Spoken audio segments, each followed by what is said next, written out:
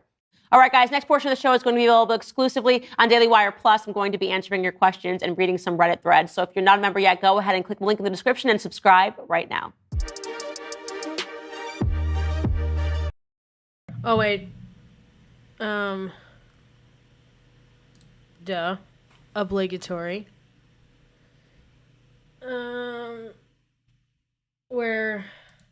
Here we go. We need to watch this on very fast because, like, Bessie talks for a long time. Playback speed, we're doing 1.5. And I'm sorry if you can't tell if he talks too fast, but this video is 45 minutes long and we gotta get through this. From Wingstop, and I got a little snack. I'm so excited. Oh my god. So today's video is gonna be a reaction to a very particular woman. This lady. And she knows what ladies are, because she knows what ladies is. Listen, this type knows ladies. But I also know what a liar is. And someone that spreads misinformation about MOA. Hi, Candace. This person thought it would be cute to grab her camera and her microphone sticks and spread lies on my name, on my dime. Listen here, lady. I watched the video and I was just PO'd. And I'm going to respond to you. And we're going to watch. It's not that long. And we're going to do it together. So I got a little snack because my blood sugar's going down. Click the link below and get yourself a cameo where I'll make a special video just... Is this, like, kind of playing okay? Because, like I said, I have a 4K monitor and a computer that should not be plugged into a 4K monitor. So, it looks a little bit rough on my end. Just, like, let me know if it's, like, really rough. We don't have PC upgrade money right now, so it is what it is, you know what I mean? But... just for you. Treat yourself or surprise someone else. It makes a great gift. Link below. Now, you guys already watched me do lunch on my Patreon, and you already saw breakfast on my 5th channel. Subscribe to this channel, too. I have lots of channels. Oh my gosh, and this is my first time having the chicken sandwich. Oh, and we have to... I'm going to use gloves, because this woman likes to cover up. So I'm going to cover my fingers so that she's not offended. Because they currently have Takis dust all up in them. This is my first time... Oh my god, can you guys believe I've never had... I know. So, yes, I'm very upset. Never thought I'd see the day where I'm somehow important enough to make videos about. But you know, this is YouTube. Everyone's been using me since the beginning of time. I'm someone that you can just use and make... I'm gonna let it load for a second because I want to put it in 1080. I want to nick. Oh my god.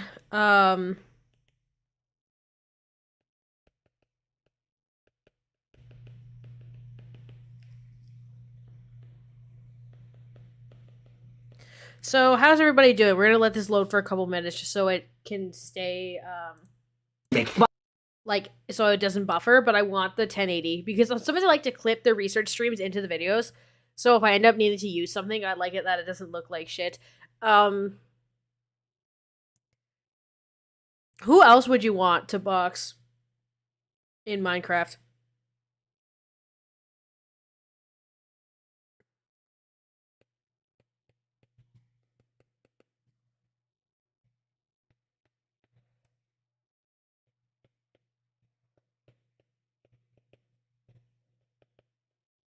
How am I doing? I'm very tired. This is going to be a really rough semester with the internship and everything. But I'm still having fun making the videos and stuff. And like I said, it's a kind of fun day to use my Saturday afternoon because if I look at the weather, let me check.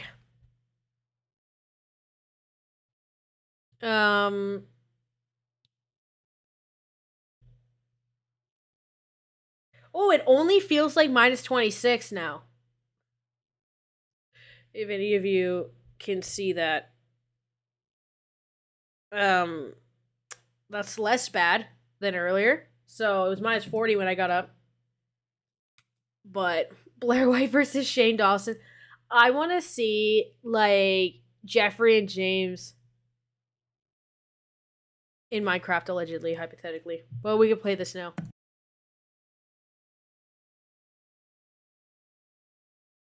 Fun of, and this and that.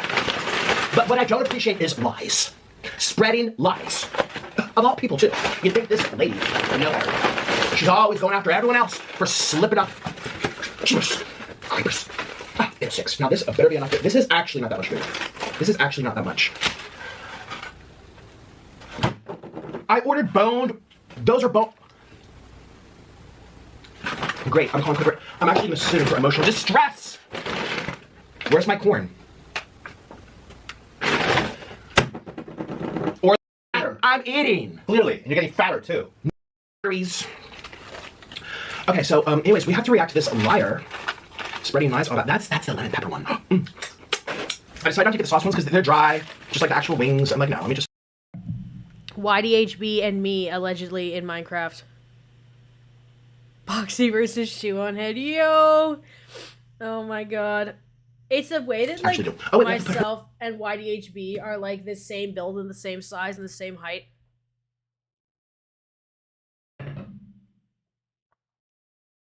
But yeah.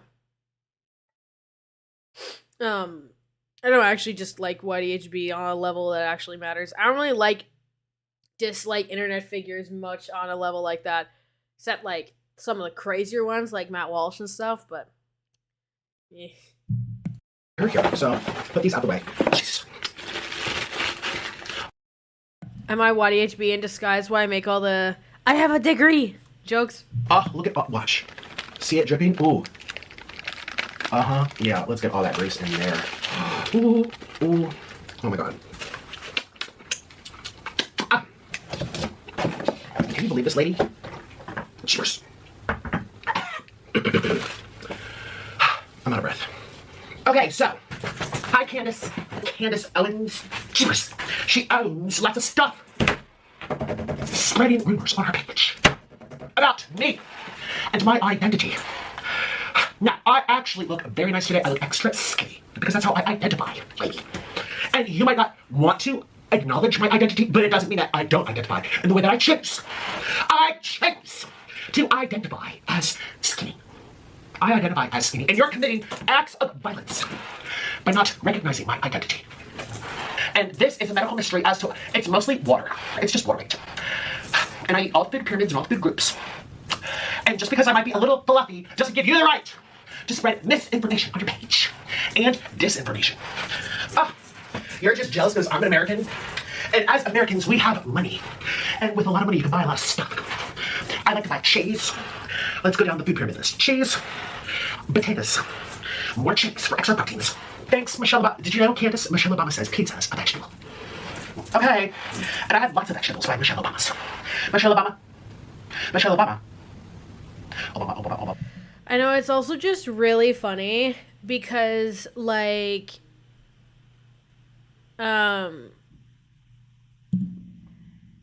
Candace Owens is just getting completely fooled by this troll person. Like, that's all this is. And it's really not that deep. So that's what makes this even better.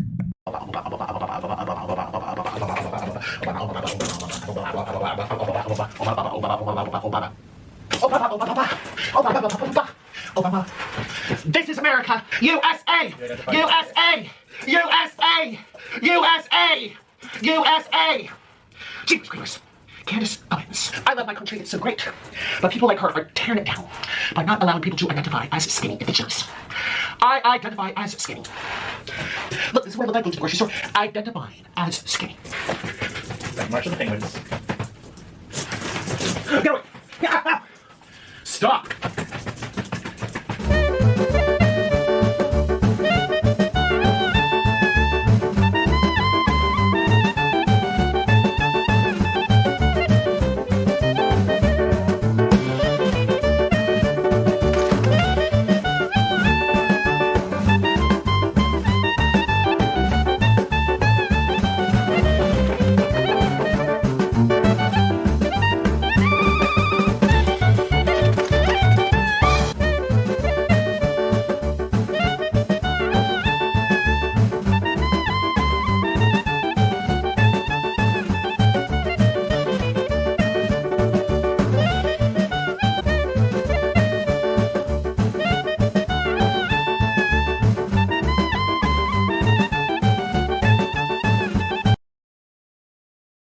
Okay, hold on. I have to go to the bathroom.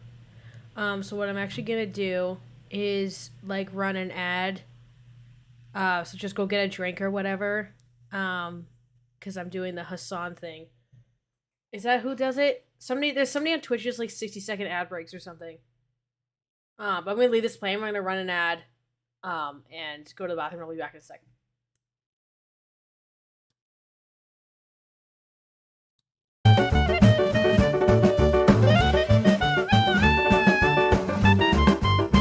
This is for you, lady. Make sure you protect your hands and you cover up. You don't want to disturb the piece. Covering up for this lady.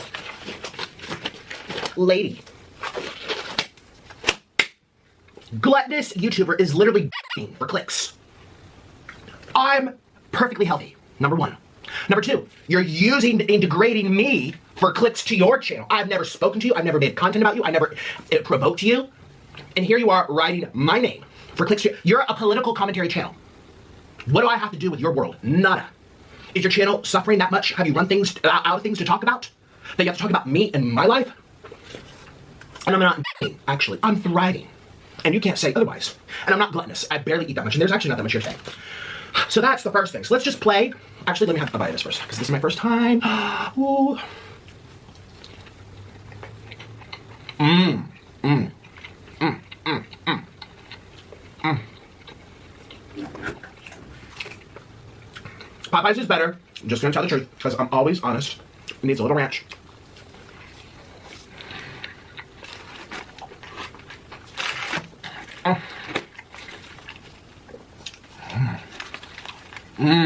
The fries are good. I can't believe this lady. So, let's hear what she has to say about me. Which is not nice stuff. By the way, can I also say, if you go over here and you zoom in to her tags, drama YouTuber mukbang, Chelsea Lynn mukbang, Trisha Paytas mukbang, king of mukbangs, mukbang Chinese person. Excuse me, Korean. Mukbang seafood. There's no seafood in this video. Besties. Gluttony. Candace Owens. Also, I was, I can still hear everything. Nobody saw an ad. Like, if I click the thingy, do I not? Does that not do anything? It must be maybe for the replay. Okay, I don't know. It doesn't matter. Okay, cool. Then I feel less bad about clicking the fun little button. Oh, no. Now I feel bad. Okay, well, so I guess it just depends. Interesting. I don't know how to stream. I'm not a streamer, so. Alright. Okay, well, some people do, some people don't get ads. Whatever. It is what it is. Let's keep watching.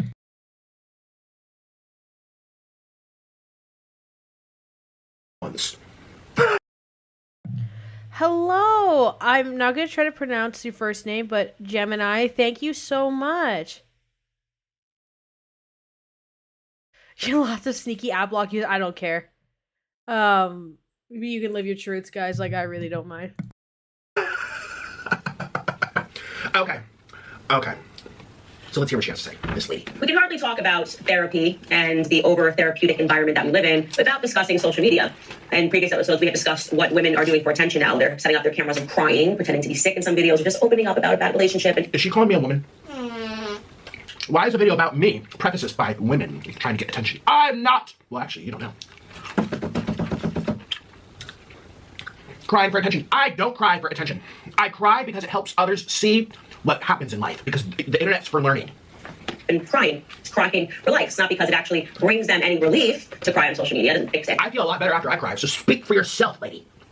Any other circumstances, to say the least, right? But it does give them a little dopamine hit when they get attention, right? And so you're seeing this over and over again. I always talk about TikTok being the main ground for mental disorder. It really is just an online insane asylum that some people are not insane when they're on the app, but...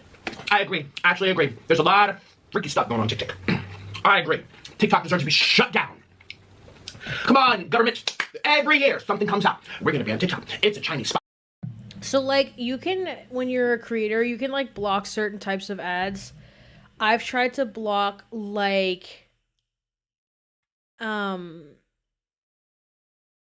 is it? Bitcoin type stuff, investing stuff, anything that asks for anyone to invest anything.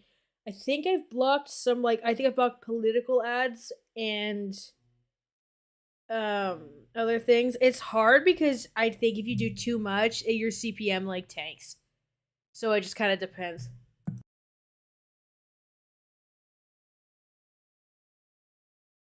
If the Chinese are spying on my TikTok, they don't deserve to be there. So hurry up. Get it banned, would you? I actually don't like it. And there's a lot of lies on TikTok and a lot of haters. So please, ban the app. Do it! I just saw on the news, some other, Josh Hickey from whatever, Arkansas, Missouri, somewhere over there.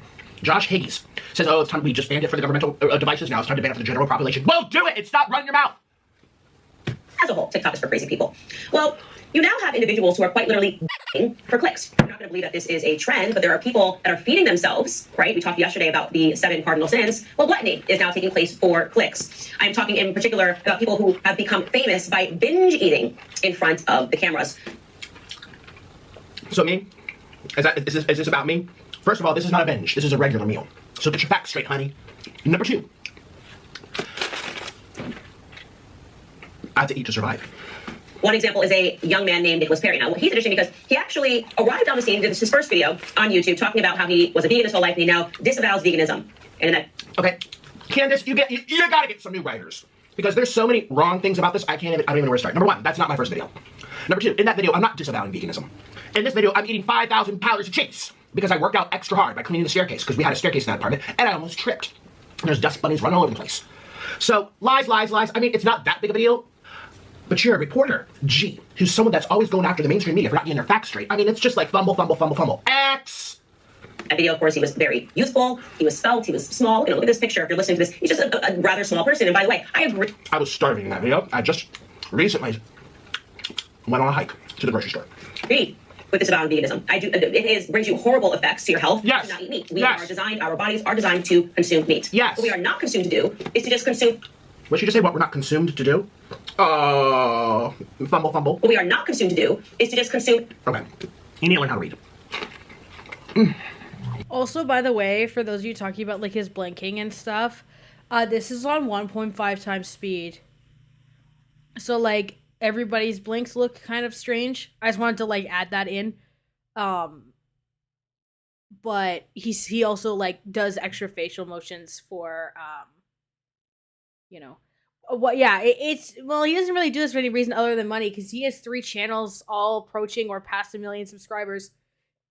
Excuse me, this Nickocado has crazy work ethic. Like, it's nuts. I could only imagine ever making that much money. Just looking from a depression. Oh, jeez. But yeah, the blinks and stuff, it's because it's also sped up, so it's definitely going to be, like, worse than normal. But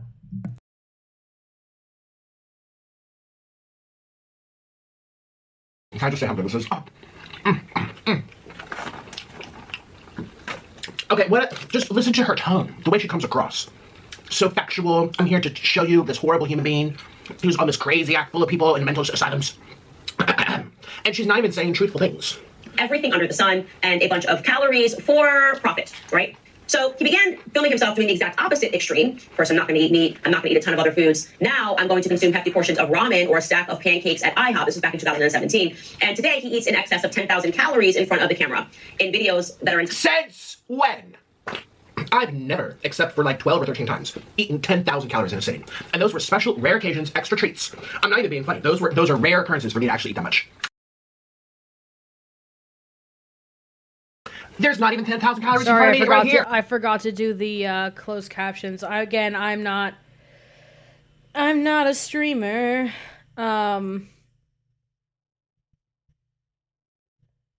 Also, anybody have any suggestions on how to title this video? Also, just so if anybody's curious, this video, like the Candace Owens one, will be up on Monday. All my videos for the foreseeable future, there will be at least one a week, but probably more often one a week. And they're all coming out Monday at 1 p.m. EST. So, that is that.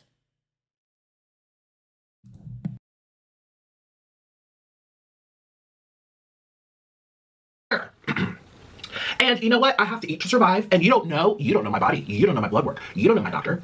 So what if I require it? What if I have a malabsorption issue with like iron or something? Or zinc? Some people require more boosts of more things so that they survive. So shame on you. You don't know nothing about me. And you haven't even watched any of my videos. I never finish the food in my videos. Sometimes yes, but most of the times no.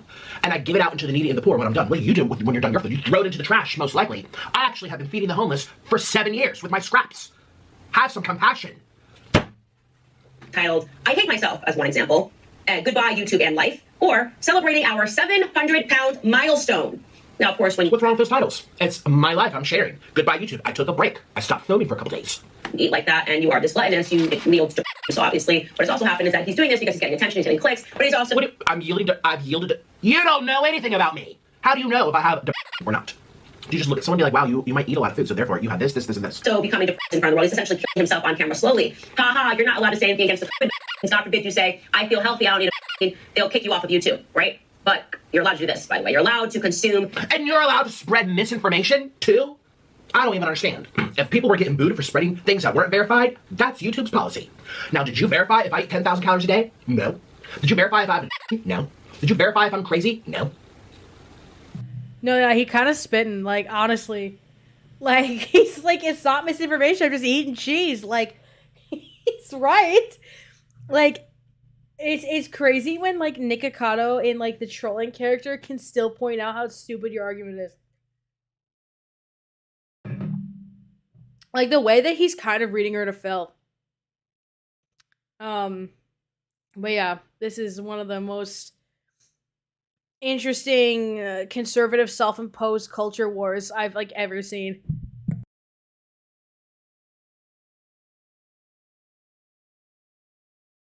Did you verify anything about me? No, you didn't. 10,000 calories in front of the camera and look at him. No, I don't. In front of so much McDonald's, I can't even explain to you if you're not watching. Okay, I was swelling that day. And I was swelling real bad, and it's a disease, it's a medical mystery. Actually, scientists are still searching for the reasons. It's something called water weight and water retention. It's sodium. See, I know more about nutrition than you, Candace Owens. When you eat a lot of sodium, your body holds on to water. For every 1 gram of salt, your body holds on to 3. No, that's carbs. I can't remember, but it's 1 to 2. I know lots about nutrition. And I was swelling. It's called lymphedema. Where's your compassion? You're such an incompassionate person. Oh my god, that's so bad. And this one's the garlic. Oh my god. Looking at this, he is just sitting in front of the camera, and one video. That's such a funny comment. Nick based. This is the first time he's ever been right in his life. Yep. Oh my god, that's so funny. I was standing. Another lie. Video entitled "Nobody Likes Me, I'm Done." He is seen sobbing while shaving his hair off into a plate of eggs. I mean, this is happening. This is what is allowed on YouTube when you weigh it against people that are taken off for wrong thing, for not towing the line, for questioning the results, right? You can just go ahead and commit suicide slowly. What? That video of me shaving my head is because I needed to give my hair cut to myself. Because I actually have a disorder where I pass out from blades, sharp knives, and needles and veins. I can't... One time I was at church and they made an announcement for the blood drive, and I passed out. Bonk, there I go on the floor, and I have all these old ladies over me fanning me. Oh, poor child. One time I was clipping my toenails, I saw the vein popping out of my foot, and I fell off the bed. I pass out and I pee myself too when I do it. It's a medical problem that I've had my whole life. So yes, I have to cut my own hair because last time I got a haircut, which was in South America, in Colombia, I passed out twice on top of a lady and she spilled her soda everywhere. And we didn't know how to explain it in Chinese to the people, so we said, oh, it's diabetes. Even though I don't have diabetes, I cured it. So, you know, like, cheese. I had to cut my own hair, and those eggs have fallen onto the floor because I dropped them. So I didn't want to be wasteful and throw them in the trash. I'm not going to eat them if they're on the floor. So that's where the hairs decided to fall. And I moisturized myself. That's none of your concern. What do you mean? YouTube allows this. Oh, shame on YouTube for allowing what? What did I do that was so wrong? Did I hurt anyone? Did I target anybody like you're doing to me? Am I, diagnosing strangers on the internet for clicks while saying, oh, what they do is for clicks, what they do is for clicks. But look at me. Look at me. I'm trying to write my name and say that I'm committing sin on camera. What? That's so degrading. Especially if you already have in your head that you think that I have depression, and now you're going to put out there, oh yeah, he's just going to himself. Oh yeah, he's himself. What if that really triggered me? Luckily, I don't have depression. But I can imagine anyone else being on the receiving end of a video like this, and they probably would feel so bad, God knows what they would do. Okay, wait. Nickocado destroys Candace Owens with facts and logic. That's the title. That's the title. That's it. That's incredible. I'm obsessed. That's so good.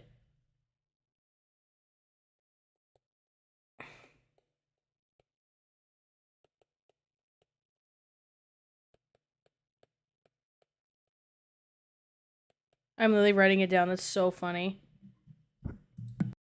You know, your words matter. What you say about people matters. Totally, if you want to. In another video, he filmed himself smearing Cheetos-colored ramen noodles all over his face, while in others, he is seen having screaming matches with his ex-husband, his now ex-husband. But, here's the but, because only in America, so long as you toe the line, you can make money, do whatever you want. His emotional turbulence just paid off. He's now a millionaire. He's a net worth of $7 million. And is... According to who? Have you been in my bank account? Have you seen how much money I get? Miss Know-It-All? What do you mean I have 7? Where's this number coming from? Who put this number out of their behind? Now, for the record, a lot of the things I do get demonetized. They get the red flags. I get a low click-through, low CPMs, because a lot of advertisers maybe don't like what they see. Maybe it's too controversial. I accept that. I'm doing what I want to do. $7 million. If I had $7 million, I would A, not live in this 800 square foot apartment. B, get a real car, not this junky 2010 car. How can people get away with this? I just want to know. Like, this is what I do. This is why I support myself. I share my life. If I make some money, great. If I don't, they get flagged. Oh well. I still show up, rain or shine. I'm doing my thing in my own lane. Mind your business. And now you're spreading lies. Landed him in a $2.3 million penthouse in Las Vegas because people will pay to watch you die. That was a hotel, woman. That was a hotel room that I booked for 2 nights. And I split it with another YouTuber when we collabed in it. So this lady, you know what? If this is how your content normally goes, where you just read, I know she's reading some article by some probably horrible publication. Fact check. Did anyone call me up and ask me, hey, I decided that you're worth $8 million. Can I write about that? I decided, oh, you know, I saw that video of you in a hotel room. You know, you said you bought it, so that was literally a joke. That was a joke. When I went around filming the hotel, I literally showed the hotel signs. I kept them in. I could have edited them out. I kept them in. Did I post that on April Fool's too? I mean, I've done that like 5 times. In New York, Hawaii, LA. Remember my $5 million apartment? It was literally a hotel room. I'm an entertainer. I'm making people laugh. We can hardly talk. I'm making clips on the internet. And you're telling the world that that's actually where I live? Why? Says who? How dark is that? How dark is that? He's dying slowly. Of course, he's talked about he's suffering health consequences, as you can see in that photo that I just showed you. He has a ventilator on. He has this machine, which is called the BiPAP machine, that is for obese people to help them breathe as they sleep. Does it? First of all, that was not a BiPAP. That was a CPAP. This lady doesn't. The other thing is too, like, yeah, just saying that somebody has the machine doesn't necessarily mean that you're overweight. Like, I had a roommate actually who was like a super skinny guy. He had to have sleep apnea. Like, it doesn't. The CPAPs are not only for. It's not like a fat people machine. Like, it's kind of stupid to say that. I had breathing problems all my life. Like, no matter what weight I was actually very skinny as a kid too. Like, some people, it's just like it doesn't make it. I don't have a CPAP. I don't have sleep apnea, but like, it's not a fat people machine. Like, it's such a stupid comment to make.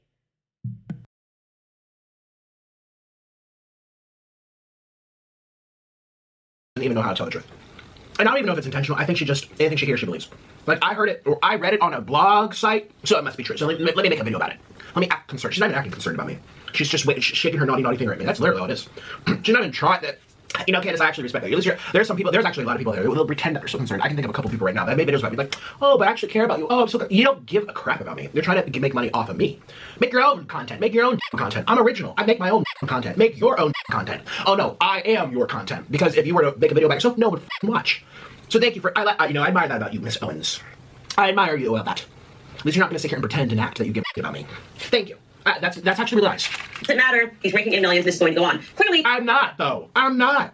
Millions. He's likely going to. Like, if you think my content's so horrible, imagine what advertisers think. Last year, I was sponsored twice for the whole year. Most YouTubers that have millions of subscribers get sponsored every other week, at least once a month. If he continues down this path, and that is not something that hasn't happened before. Of course, on TikTok, there was a star, his name was Taylor Lejeune, he went by the handle Waffler69, who gained internet fame for the exact same thing, eating also sometimes expired foods, and he died of a suspected heart attack last week. But I love how she connects the two. Like, he eats expired foods, and then he died. Like, do you think that's what caused it? Do you know? Did you even read the autopsy report? Did you wait for that to be released if the family chooses? No. You're making a video about assuming stuff.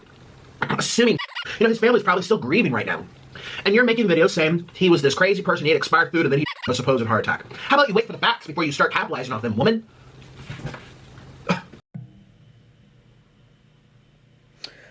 The way that was super based, though. Like, for real. Oh, that's actually nuts. Like, that's like, I'm actually shocked. Wow. I mean, he's right, but like, wow, okay. But before just so you know, he posted 1.7 million followers on the Million? Like, she's acting like this is, like, everyone gets a million followers on TikTok. There's been a lot of wonder and suspicion. I think there's even a lawsuit pending, something where they inflate the numbers so where people they feel better posting on TikTok because it looks like they're more popular. So they keep using the app more and more and more and more. Yeah, I saw that. I saw a few different people speculating. You know, if it's true or not, it doesn't matter. But here's the thing. It doesn't matter if he has a million followers. What's your point? platform, because the more extreme your behavior, the more followers you will get. On TikTok and on YouTube, we award people for committing sins, for committing cardinal sins, like sins. Committing sins? Eating food? People for committing sins, for committing cardinal sins. It's not a sin to eat, lady. If God didn't want me to eat, he wouldn't have given me a stomach. He wouldn't have given me a hunger drive, you idiot. So anytime you see anyone eating, they're all sinning, huh? Gluttony, gluttonous. Yeah, that's probably back when they had nothing to eat. And so yeah, if you had 3 seeds instead of 2 pumpkin seeds, they'd look like they think you're greedy. And those people by the time where they're 30. Cheaters. It's not a sin to eat food, lady. I think it's more of a sin to tell lies about me as you're doing to me. It's probably more of a sin to manipulate people and to make money in a dirty way. Maybe that's a sin. Fooling people. Deceiving people. Lying to people. Saying that I live in a penthouse when I don't. Saying that I have $7 million that I don't. Saying that that I'm taking that I don't. Saying that I overeat 10,000 calories per meal when that I don't. Saying all this shit that I have. I've never even like gluttony. So there you have it, guys. This is the direction in which our nation is headed toward. Anything for a click, anything for $1. All right, guys. Next portion of the show is going to be available exclusively on Daily Wire Plus. I'm going to be answering your questions. And didn't you just say anything for $1? She's advertising her page now. Please come follow me and pay me $20 a month to hear me talk crap and lies about people. Reading some Reddit threads. So if you're not a member yet, go ahead and click the link in the description and subscribe right now. That's a really funny transition. For a click, anything. This is the direction. Anything for a click. This is Bro, based and avocado pilled, like. The way that I'm gonna have to be frank with this one, is that Nickocado literally made more cohesive and original points than half of the commentary videos I've seen about him. Like, crazy.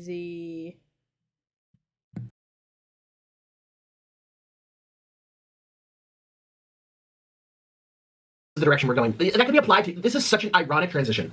In which our nation is headed toward. Anything for a click, anything for $1. All right, guys. Next portion of the show is going to be available exclusively on Daily Wire Plus. I'm going to be answering your questions and reading some Reddit threads. So if you're not a member yet, go ahead and click the link in the description.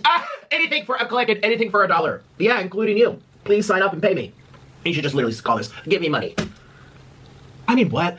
People like this, and again, more irony, is that she's so staunch in her ways that she thinks the truth needs to be revealed. You need to tell the truth. You need to do some research before you make claims. Oh, she's always going after journalists and people like, oh, do your homework. They're believing the lies.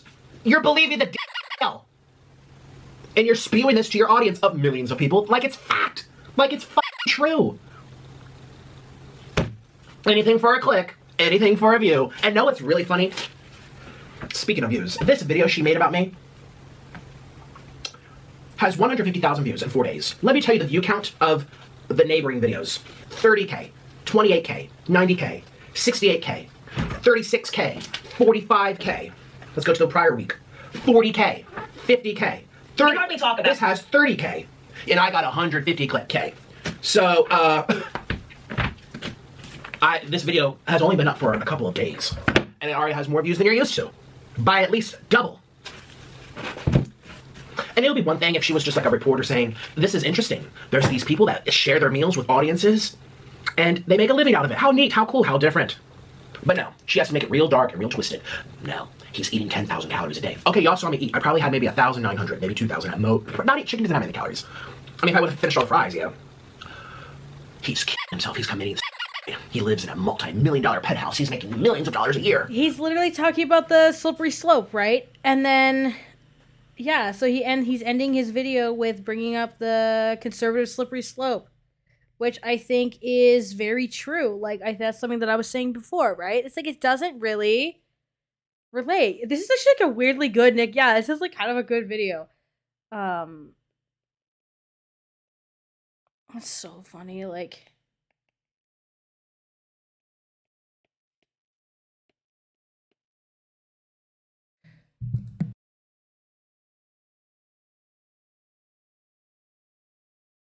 As I literally live in a cheap apartment. I mean, I like it. It's fine. It's except the neighbors, but I mean, it's like, again, you think that since I have a lot of clicks, that means I'm getting a lot, but that's not always the case. I know so many YouTubers. God, I wish I could show you or tell. I don't want to put people on this. That's private. People that have told me, confided in me, or we've shared our analytics. I literally will see other YouTubers be like, look at my analytics. That's what I made for the whole year. They're like, what? I thought you were making, like, they're shocked. They're shocked. Because they think, oh, you're having. Listen, it's not my choice if I get a lot of money or not. It's up to the advertisers if they think I'm appropriate. They like my behavior. They like the content, which they don't. A lot of the time, most of the time. It's like, and she's so sure of herself too. And that's admirable. A lot of confidence, man. But can you sell a lie or what? Wow. But she's reading it from like some blog. Reading it from some blog. And you know what those blogs say? You just Google, how tall is Nickocado? Like 5 different sources say I'm like 5'5", 5'6". I'm 6'1", people. And every time I meet people, they're like, oh my God. I'm like, yeah, I know. I say it in my videos, but people believe a blog spot. People, and that's the irony. She's like, we get silenced if we're questioning things. You should start questioning your own content. Oh my God! Based political reporter, the way that Nickocado in this 45-minute video had more cohesive arguments than the entire Sh0eonhead part of this stream. This is crazy. I'm obsessed. It's so good. Question your sources, please. And the thing is, too, I thought she was all about, like, not being a snowflake and not being overly triggered. Yet she's very triggered, and she's so worried for the world. Like, we're all triggered because this person's eating and crying. Harden up. It's entertainment. It's TV. It's people sharing their life. What are you doing? Like, about therapy and the over-therapeutic environment that we live in without discussing social media. In previous episodes, we have discussed what women are doing for attention now. They're setting up their cameras and crying, pretending to be sick in some videos, or just opening up about a bad relationship and crying, just cracking for likes, not because it actually brings them any relief to cry on social media. It doesn't fix any other circumstances. I like how she just knows everyone's lives. Just like she knows mine. What happened to my $7 million crib, everyone? To say the least, right? But it does give them a little dopamine hit when they get attention, right? And so you're seeing this over and over again. I always talk about TikTok being the main ground for mental disorder. It really is just an online insane asylum that some people are not insane and they're on the app, but as a whole, TikTok is for crazy people. Well, you now have individuals who are quite literally dying for clicks. You're not going to believe that this is a trend, but there are people that are feeding themselves, right? We talked yesterday about the... Dying for clicks. 7 cardinal sins. Well, gluttony is now taking place for clicks. I'm talking in particular about people who... I agree that, like, it stresses me out that he hasn't had any sodies or anything. Have become famous by binge eating in front of the cameras. One example is a young... Not a binge. It's never been a binge. It's always been normal portions.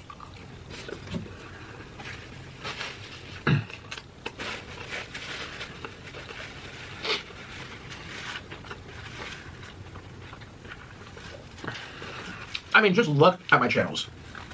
I barely eat. Wait. Hold on. Karina, I'm gonna quote that because it's so incredible. Candace sitting at a professional studio with her office manager fit, getting destroyed by a man surrounded by Wingstop is surreal. Eat that much food. I'm barely eating that much food. Like, seriously, it's not even that much.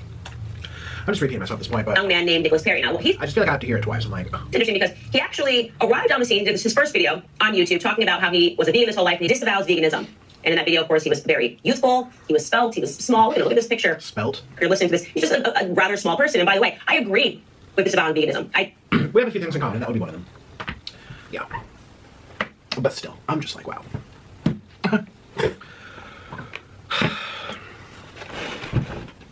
Anything for clicks. Anything for a buck.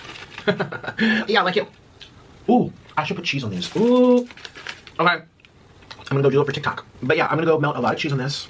And it's not binging, it's just dinner number 3. And I'm gonna have it on TikTok. Actually, I hope they get shut down. I really do. They really should shut down TikTok. Come on, senators. Use your words, use your brains, and follow through with what you say. If you're gonna keep bringing it up, you better do it. You better do it. Oh. Okay, I'm not a fan of the sandwich. Like, the bread is not good. It's kind of dry. The chicken's fine, but Popeyes is where it's at. Whoever called out the sandwich for being dry was right. chicken is good. Okay, hold on. I wonder what Candace feels about Badlands Chugs. Someone told me about him like a month ago. I had no idea who he was. Doesn't he try to chug thick water too at one point? I still like Popeyes more.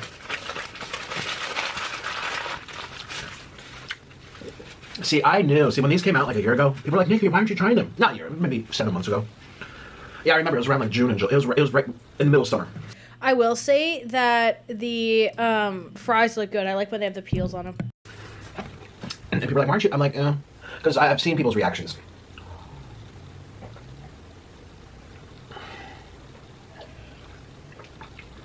You know what I'm gonna go find a random blog on the internet or some article written by, I don't know, a wannabe journalist. And I'm gonna see what they say about Miss Candace. That maybe she lives in a $50 million house and she did this and this and this and she says this and she has this mental disorder and she has this health condition and I'm just gonna make a video about it and just read it and tell everyone what's happening about this person. And it could be completely wrong in so many regards. And I'm also gonna say in the video that all she does is make content for clicks. Wow, on her, and just project what I'm doing onto her. See how she feels. I'm excited for these cheese fries. These were too spicy. I'm just feeling the acid reflux. Did I eat everything?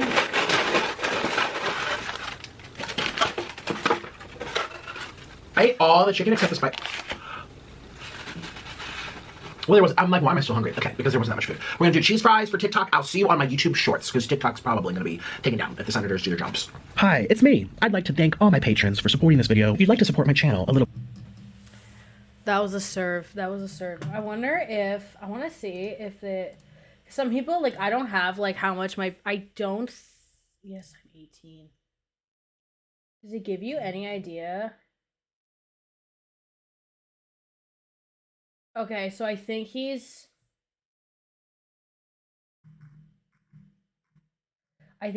blocked the amount of patrons. Sometimes it will show, like, how many patrons you have a month. Like, mine shows it, I think. So actually you have no idea how much money he makes from being a patron.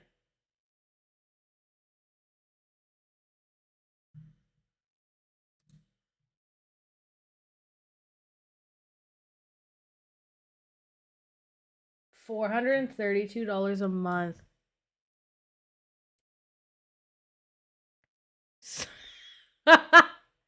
Served C word in a 10 PC. Yeah. Yep. This has been very interesting. Yeah, I'm also really glad I saw this. It's like when I made the Fulcrum video, it's like I really like didn't expect it. Alright, so there's the last one. Which is this. Oopsie poopsies. And then we're gonna end the stream on this. Oh my god. Okay. So what's the date on this, Bessie? Yesterday, 69,000. Nice. So let's get the title of this. Candace responds on February 2nd with video titled I truly want I don't think she realizes like how she is dressed like a newsboy, whoever said that, despite the fact that like femininity or whatever has to be real, blah blah blah blah. She's really kind of shooting herself in the foot with that one. I truly want Nickocado avocado to get better. Okay. Are we ready for this? Girls, gays, and theys. Let's chimney sweep. Oh my god.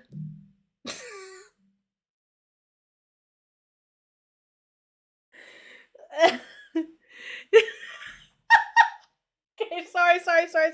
Because I'm just imagining her all covered in soot. And like Can I please have some money for porridge?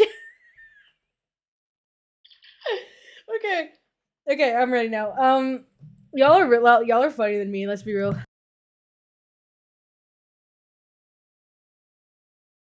YouTuber who made a rebuttal video to me. So you'll recall, I believe it was last week, maybe it was 2 weeks ago, that I was covering this trend of YouTubers that are eating for clicks, right? YouTubers and TikTokers who are eating for clicks. One guy actually ate himself to death. He is now dead. And another person who is still alive essentially just puts, I can't even calculate the amount of calories that he has on his plate, and he just eats, right? He just eats and eats and eats. And What the hell are those sequin panels? Is that on the shirt? What an absolutely devastating fit. Like,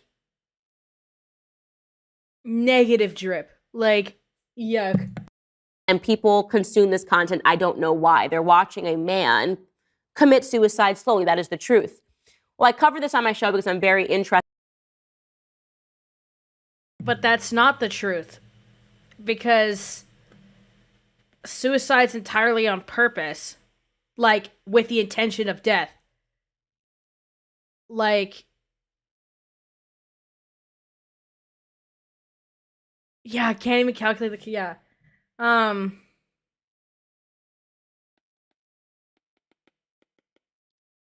Conservatives think saying, and that's the truth is enough justification.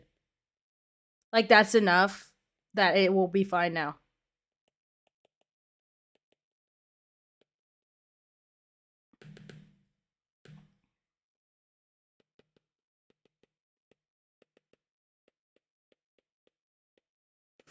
But also, Nickocado inspired my dinner for tonight. I'm gonna cut up a chicken breast and batter it in panko, and then I'm gonna air fry it and toss it in buffalo sauce, and I'm gonna have some fries. And I have some of those dill pickle salad packs from Costco. So Nickocado has inspired my din for tonight. Can we get a round of applause, please? If I ever become like really popular, like 100K or more, whatever, I'll probably start doing, and like, okay, so here's my plan. We're gonna, secret plans, guys. You guys are getting the scoop, okay? Or anybody who watches this far in. So, I graduate, my master's in December, okay? Social Blade thinks I'm gonna get around 100K by February of next year, something like that, or the end of this year. So what I plan on doing, if it still keeps consistently growing, is I'm gonna take at least 6 months off from getting a real career or whatever, or applying for grad. I'm gonna apply for for a PhD for next September, and I am gonna get like full-fledged into the videos. You know, I might even like travel a little bit to like collab with people and stuff. And I am thinking what I might do is like Patreon vlogs and stuff. Because also I'm like actually unironically very good at cooking. Because my dad owned a restaurant for like 20 years, a French bistro, and taught me how to cook like throughout my whole life. So I could do things like fun little cooking streams and vlogs and stuff, and some more like content like that as well. Because people ask me for a lot of that kind of stuff, but the thing is that I don't have enough time to make videos that will make me like $5. Like, I hate to be that person, but like when this is like I have another job and I go to school, and sometimes I have like the internships, like I just don't have time for it. I am awful at baking. Terrible. Absolutely awful. Don't know why. I think I just don't have enough patience for it. I can make some things like breads. I can make like pizza doughs and stuff like that. Baguettes and things like that. Easy breads, but that's it. yeah, so like I could do like, yeah, get ready with me, the Q&A videos. I can do like, you know, a lot of that kind of thing. And start like and maybe putting it, yeah, like on Patreon, and then just keep the Patreon like $2 or whatever.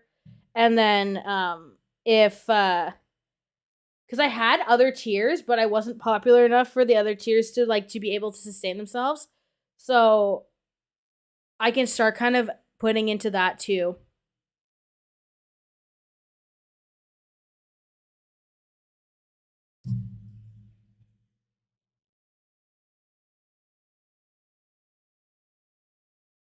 I do it baked. Oh my god. That makes sense. Just I've never been my mom is like a very skilled baker. She can't cook to save her life, bless her soul. But but she's like a very, very skilled baker. And she taught my brother how to bake. My brother's a really good baker. My brother's a good cook now. I'd say like natural skill for cooking, I'm better than my brother is. But he's an infinitely better baker than I am, for sure. Like just innately as well. But yeah, I guess they're kind of doing that kind of stuff. Because my brother's always asked me to make cooking videos. He wants me to be like a binging with Babish type.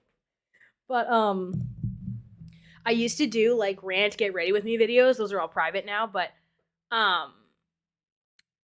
he will used to say like do one of these but you're cooking instead. But yeah, so I'll start kind of doing that type of stuff, I think. I don't like touching meat. Yeah, I don't care. Like my dad owned and cooked at a French bistro, and my mom was a farmer.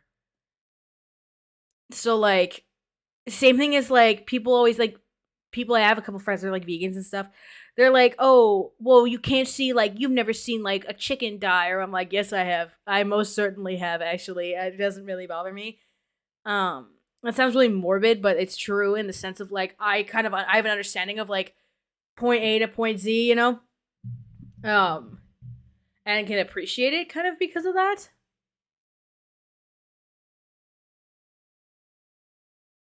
So that's kind of my thing, is like I grew up like in a super rural like farming area, so I'm really desensitized to a lot of that as well. But yeah, farming aside, let's get weird tangent, my apologies.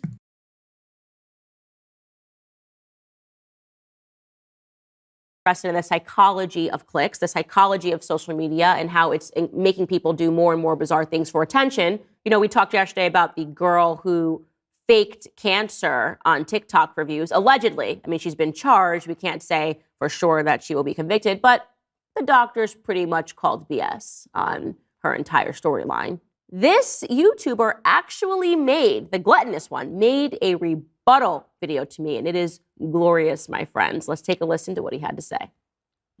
You're a political commentary channel. What do I have to do with your world? Nada. Is your channel suffering that much? Have you run things out of things to talk about? That you have to talk about me and my life? And I'm not actually. I'm thriving. And you can't say otherwise. And I'm not gluttonous. I barely eat that much. And there's actually not that much here today.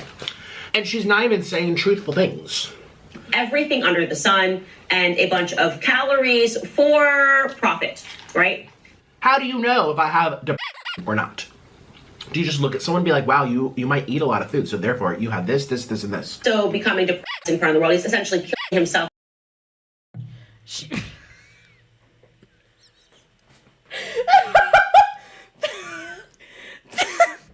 I'm sorry, okay, hold on. Imagine,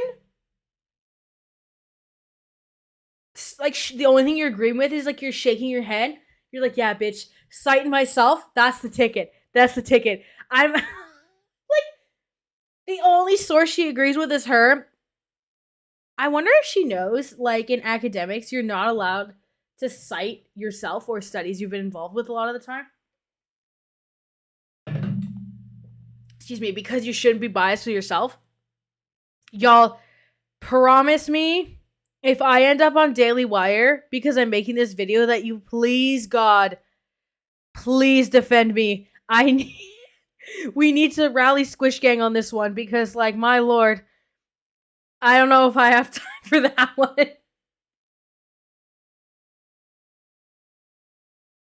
Oh my god, that is such a good point, M2. Do you trust cancer doctors? Do they not work for big pharma? Yes, that's true too.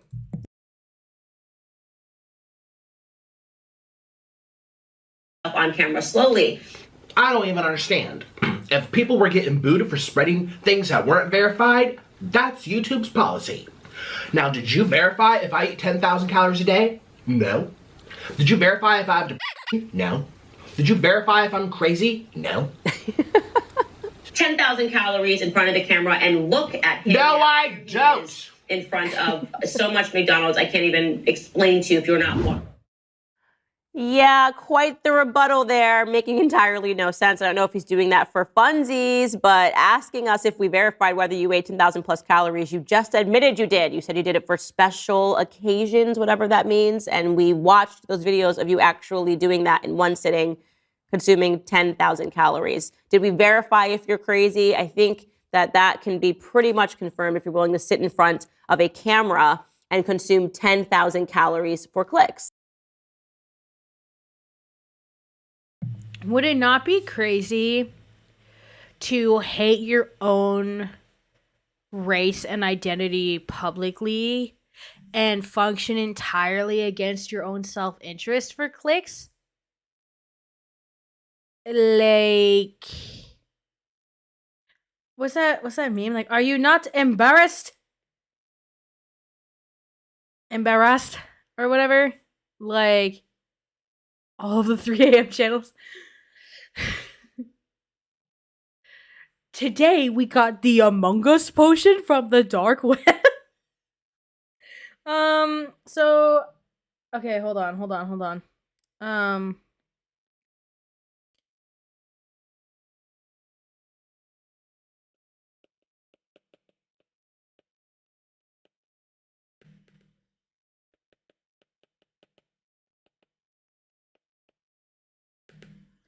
Also, like, what diagnosis is crazy? Like, what does that mean?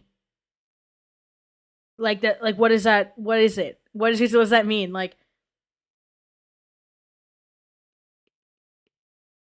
it's just so bold of me that this is, like, or bold of her. This is literally the bitch that, like, entirely works against anything that could possibly help her as a job.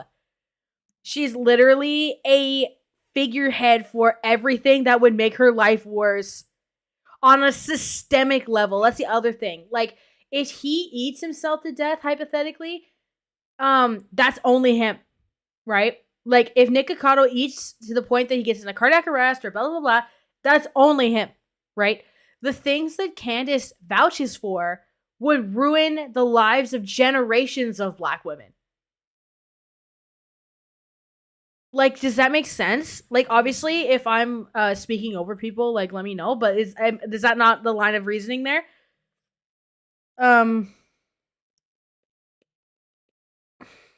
She literally she's working for an industrial complex entirely against herself and all of her loved ones, against their self-interest.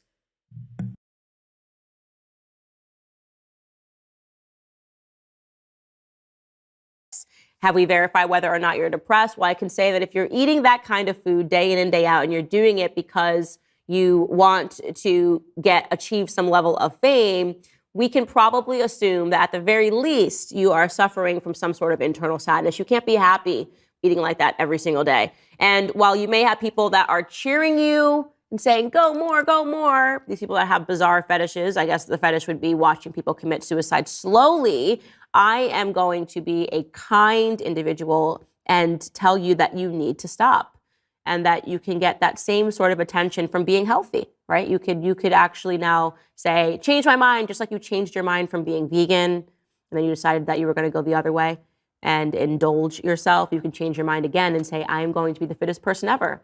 And you can make videos of you on the treadmill and walking slowly until you can start to run, until you can sprint, right? We want to see that journey. I love before and after, right? You are at the before, and I don't want you to die. People that are following you, they do want you to die. They are commenting and encouraging you and pretending that it's entertaining. It's not entertaining. These are dark, sinister people. I'm not in that camp.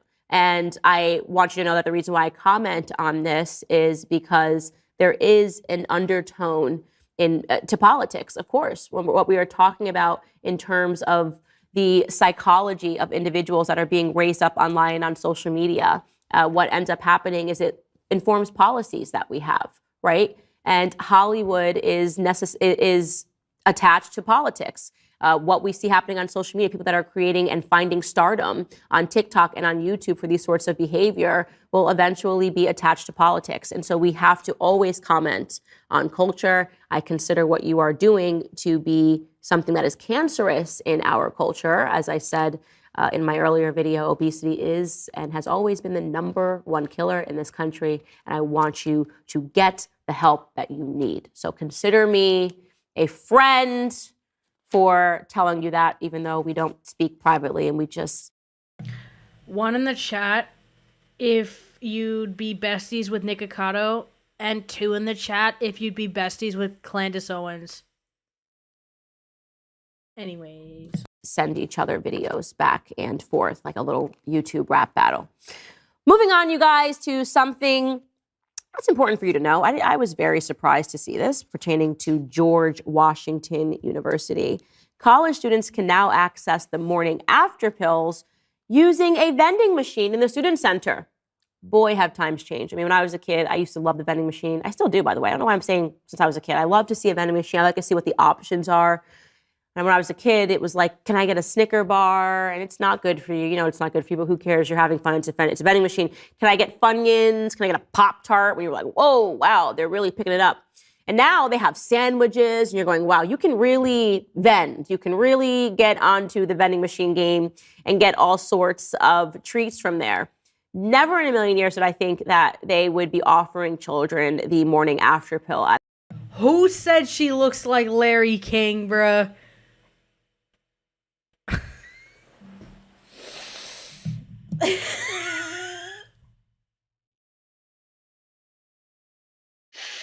Her drip on Larry King. At the student center, that this would even be an option. Didn't practice safe sex? Here you go. Here's a morning after pill. So why are they doing this? Why did they do this? Well, the student government of GWU called for the project after Roe v. Wade was overturned last summer. So they said, what? We no longer have a federal protection to be able to rip children out of our wombs whenever we want. Well, we're going to show you, and instead we're going to put vending machines that are filled with Plan B in the student center because power or something like that. And it's, of course, an effort that was led by a young woman named Aiza Saeed and another young woman named Niharika Rao and other fellow student government leaders.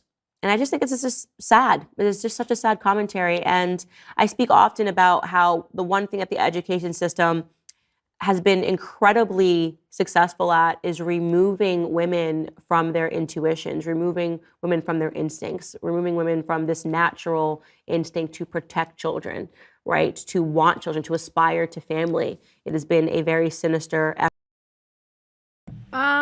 I've never wanted kids ever, actually.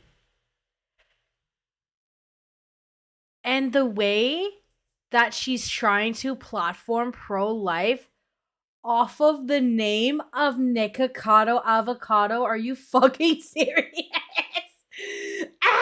It feels like I'm in like a weird like alternate effort that has come under the guise of feminism, under third wave feminism, second and third wave feminism.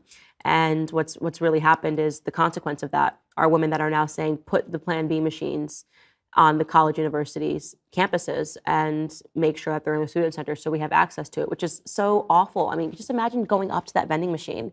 Have we no shame? Have we no shame, right? I want everybody in this room to know that I had unprotected sex last night and I feel empowered because I'm going to walk up to this machine and I'm going to get Plan B one step. And if you don't see how empowered I am for doing that, yeah, whatever, casual sex, unprotected, my body, my choice. It's disgusting. It is. It's disgusting. Also, like, that's, again, entirely an assumption that, like, it wasn't, like, something went wrong, you know? Or they're just, like, being double sure. And even then, who cares? Like, That's as if, like, because I've seen, like, condoms in vending machines too, right? And if men got that, is that not, they have no shame too? Like,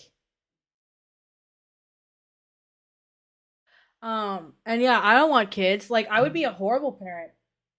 Like, in, like, my current state, you know, I have, like, student loans.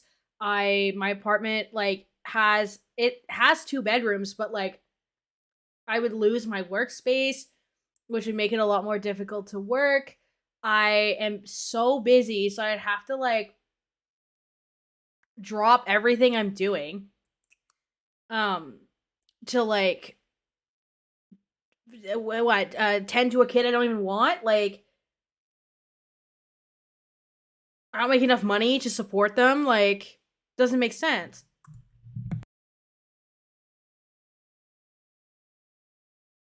These women should be ashamed that this is a part of their record. And I hope that one day they do feel that shame. I hope that when they're dating and you do that cursory Google search, people that you're dating, we all do it now. It's like, oh, let me see if there's anything on about this guy.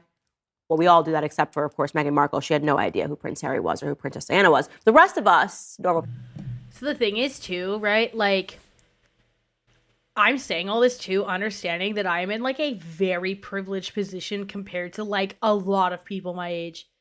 Like, a lot of people I know that are my age have, like, way more financial struggles and way less space and way less that they can, like, resources that they have access to. So I can't even imagine, if I can't even fathom the idea of having one of these kids, or having a kid, I mean, like,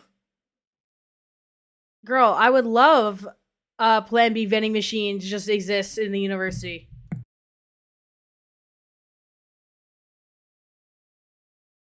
People, we Google individuals, and this is what's going to come up for these 2 young women, that they led an effort to put Plan B one step on campus. And what are men going to think about these women? Probably that they're gross, not that they're empowered, that they're pretty gross, that they would want this. You'd probably wondering how often they've used it, probably wondering how much casual sex they were having. I mean, is this the girl you want to bring home to mom? Do you want to bring home Aiza Saeed and Neharika Rao to mom? The mom's going to go, why was she doing that? What is she up to? Again, have we no shame?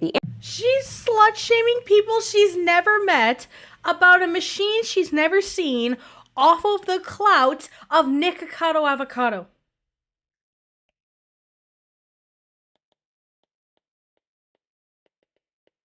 This is like, it sounds like an alternate universe, like it doesn't even make sense. What the fuck is she talking about?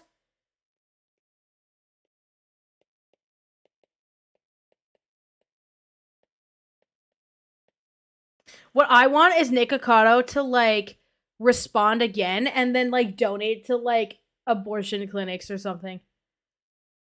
Like, this proves more than anything that, like, she's clout chasing off of Nickocado avocado. Like,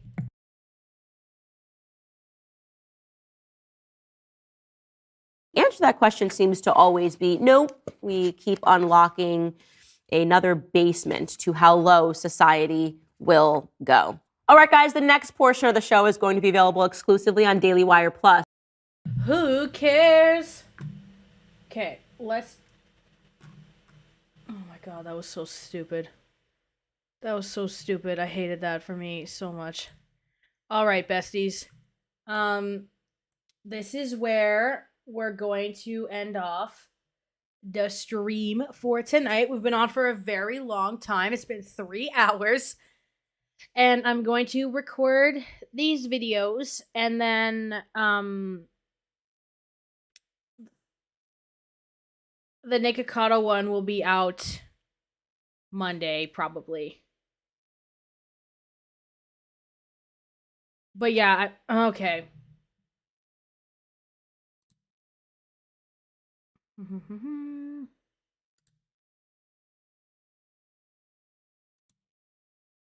Wait, hold on. I gotta do a thing. There we go. All right. Any last comments? The Sh0eonhead portion was just me not liking her that much, to be honest. It wasn't, this will be up after as well. So I think we'll have a good time.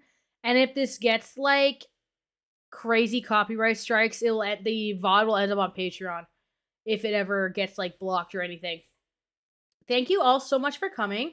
This is also like my most like popular stream in a really long time. It's been really fun to have over 100 of you here. It's been really iconic.